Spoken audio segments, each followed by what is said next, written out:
In a small town near the edge of the sea, there was a girl named Mira. She wasn't the loudest in class. She didn't raise her hand often. She didn't argue. She just observed. Every morning, she sat by the window. While her classmates laughed and talked about trends, games, and crushes, Mira watched the sunlight hit the dusty classroom floor. People thought she was shy, but she wasn't. She was thinking. Mira carried a small notebook everywhere.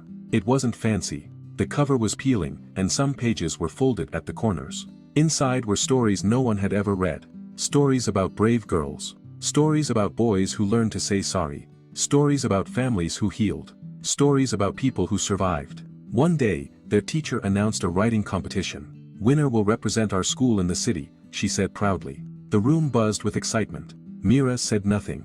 That night, rain tapped softly against her window. The world felt quiet, the kind of quiet that listens. She opened her worn notebook and stared at a blank page. "What if they laugh?" she whispered to herself. Her fingers trembled, but she wrote anyway. She wrote about a girl who felt invisible. A girl who swallowed her words. A girl who thought silence meant weakness, until she realized it meant strength. She wrote until her hand hurt. The next day, she passed her paper to the teacher without looking up. Days passed. Then the results came. The teacher cleared her throat. "The winner is Mira."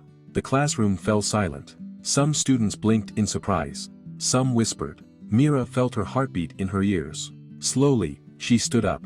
For the first time, everyone was looking at her. Not because she was quiet, not because she was different, but because she had something to say. When she stood on the stage in the city a week later, her hands were cold. She looked at the crowd.